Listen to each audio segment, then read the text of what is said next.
Hello guys, welcome back to my YouTube channel medico Abhishek.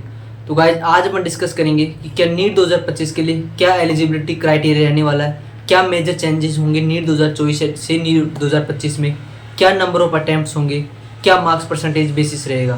तो इस video में last तक बने रहे। तो गाइस जो इकोनॉमिक टाइम्स में एक आर्टिकल आया था कि जो नीट यूजी एग्ज़ाम ऑनलाइन होगी ऑफलाइन होगी, उस पर बहुत सारे लोगों ने वीडियो बना रखा था कि नीट अब तो ऑनलाइन मोड पे होगी, ऑफलाइन मोड पे नहीं होगी। परंतु यह कोई भी इस पर क्वेश्चन मार्क आया था, इससे कोई भी एग्ज़ाम का पूरा श्योरिटी नहीं थी कि ऑनलाइन ही एग्ज़ाम होगी। इसमें सबने लाइकली कंसिडरिंग लगा लगा के वीडियो बना लगा था और सबको थोड़ा सा बहका दिया था कि अभी तो एग्ज़ाम ऑनलाइन होने वाली है। अब बात करते हैं अपन एलिजिबिलिटी क्राइटेरिया की। तो अगर अपन एज लिमिट की बात करें तो जो लोअर एज लिमिट है वो अगर आप नीट 2025 में दे रहे हो तो वो इसकी जो 31 दिसंबर 2025 तक आप 17 ईयर्स के हो जाने चाहिए।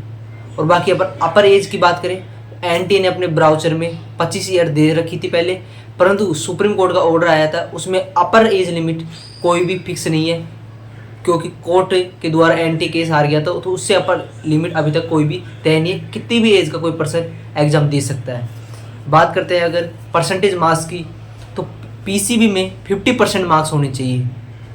हर सब्जेक्ट में 50% मार्क्स होंगे तो आप एग्ज़ाम दे सकते हो। अब बात करते हैं कि लोग कह रहे हैं कि जेई मेन में जब 75% है तो क्या ये चेंज नहीं हो सकता। तो गाइस अपन बात करें कि पीसीबी जो है जो नीट एग्ज़ाम के द्वारा लगती है, इसमें क्या है कि सब जैसे बीएससी नर्सिंग, बीएमएस, बीयूएमएस सब में अलग अलग तरह के स्टूडेंट जाते हैं। अगर किसी के टॉप नंबर आ रहे हैं तो एमबीबीएस लेता है, बाकी बीएमएस, बीयूएमएस, बीएससी नर्सिंग वगैरह की सबकी काउंसलिंग नीट के जो स्कोर द्वारा ही होती है। तो जब सारी एग्जाम इसके द्वारा लग रही है तो क्या एक 50% लेके इस एग्ज़ाम करवाया जा सकता है, क्योंकि जेई मेन में केवल आईआईटी और एनआईटी में बच्चे जाते हैं। तो वह टॉप स्टूडेंट्स होते हैं, उनके लिए जेई मेन में 75% क्राइटेरिया रख रखा है। तो ये क्राइटेरिया कोई चेंज होने वाला नहीं है। अगर चेंज होगा तो आपको एक ईयर पहले नोटिस दे दिया जाएगा कि हम चेंज कर रहे हैं, क्योंकि एक साथ चेंज नहीं किया जा सकता, क्योंकि उसी प्रकार से स्टूडेंट तैयारी करेंगे।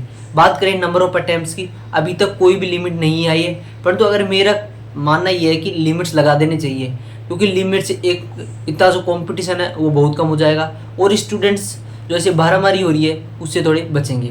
बात करते हैं क्या कंप्यूटर बेस्ड टेस्ट होगा। देख, अगर चाहे कंप्यूटर बेस्ड टेस्ट हो, चाहे ऑफलाइन हो, चाहे ऑनलाइन, कैसा भी हो, आपकी परफॉर्मेंस पे कोई भी फर्क नहीं पड़ेगा। आप तैयारी करोगे, अगर आपके कंप्यूटर बेस्ड टेस्ट लगेगा तो आप उस हिसाब से आपकी टेस्ट सीरीज चलेगी, उस हिसाब से आपकी प्रिपरेशन होगी, तो उससे कोई फर्क पड़ने वाला नहीं है।